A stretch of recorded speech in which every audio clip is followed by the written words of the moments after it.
I want to clarify a few things. There's a lot of teachers on YouTube and on Instagram or whatever, social media, who are teaching manifestation and empowerment and spirituality, which are all the same thing, by the way. Life. And regular life is the same. But they have all these steps and all these processes that you have to go through. But there's something that's often forgotten by some of these people, and some of them are false prophets. Some of them are actually trying to sway you in the negative path. So you got to watch out and use your discernment as to who is who. But for the most part, you can sense it. And if it doesn't resonate or if it feels frustrating, the teaching, even if it's from somebody you trust, drop it.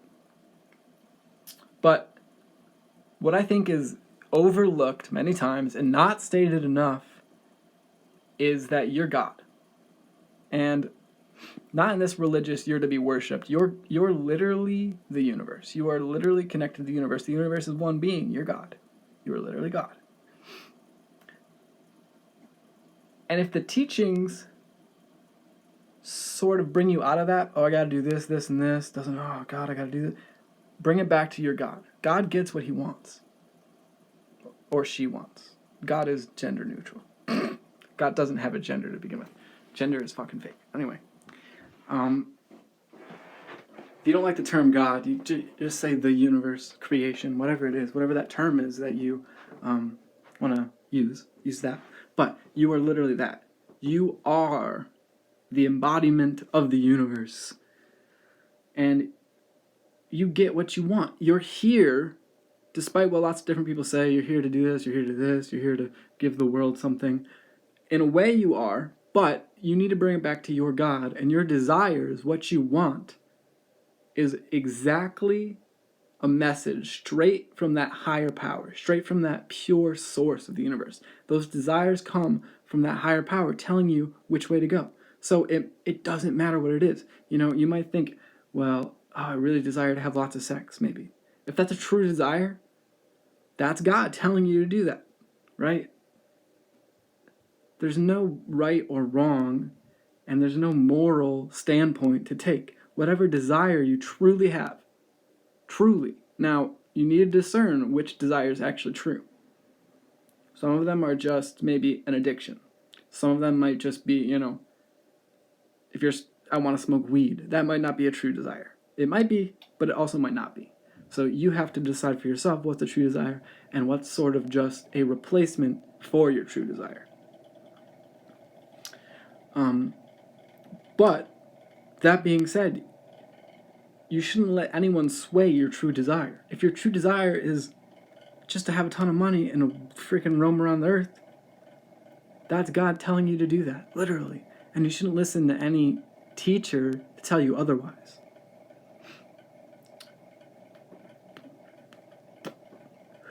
So, follow that true desire and manifest. You're constantly manifesting.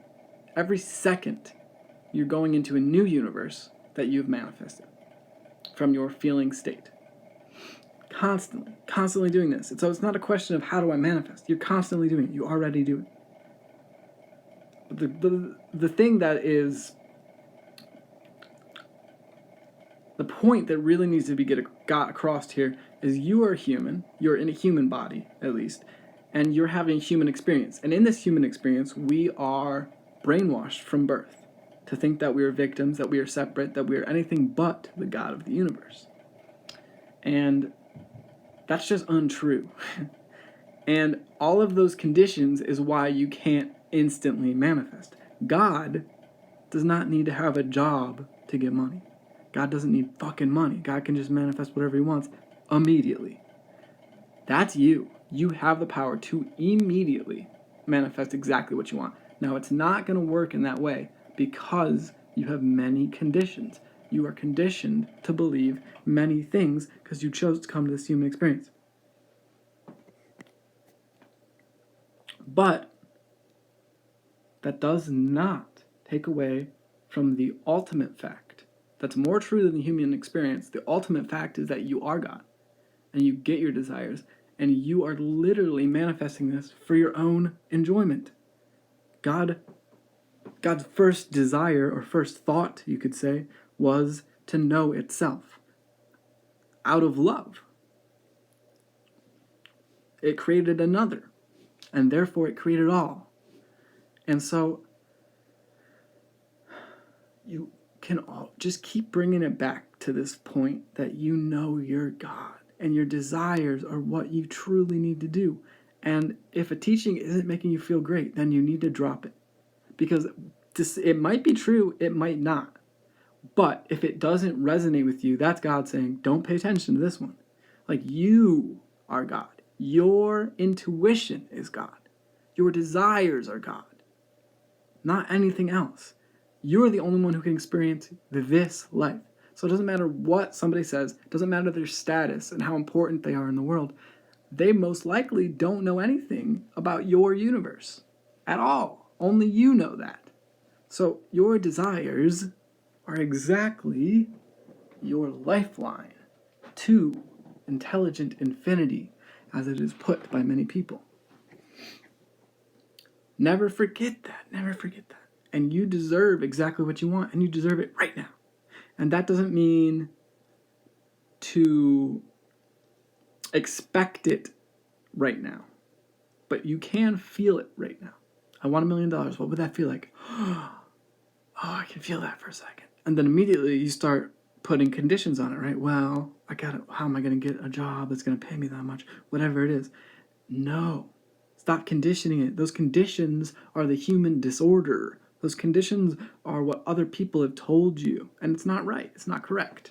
What's more correct is that you are constantly manifesting a new reality. Every millisecond, every moment, you are constantly manifesting a brand new reality. Don't forget that.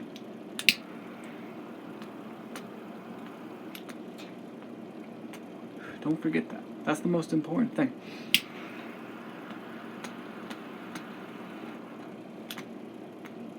My cigar won't light up.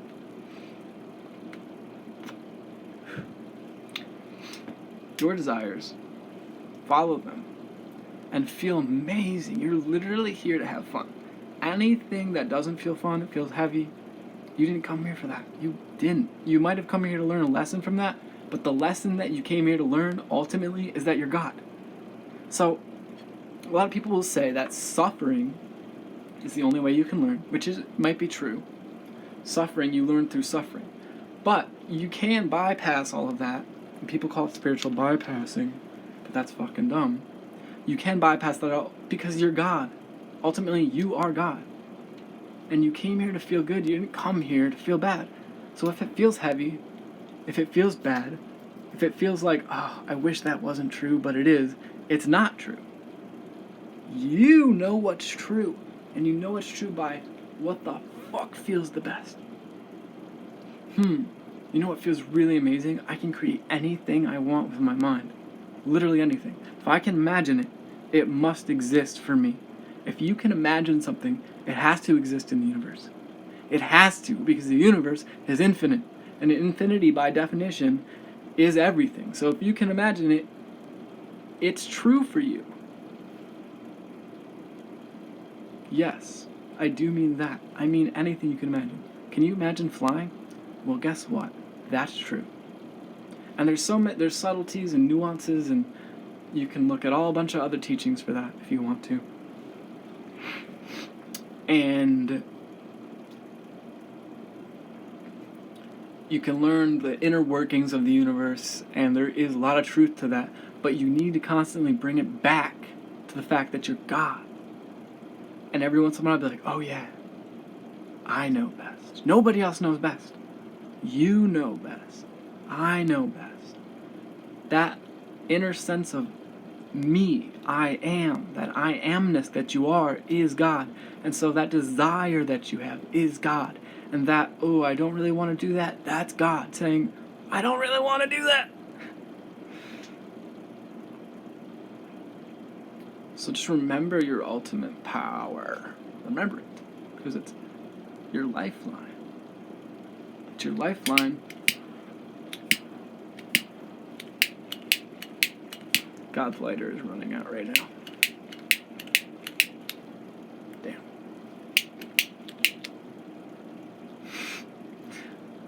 Remember your lifeline. Remember that you're God. Remember that you're God.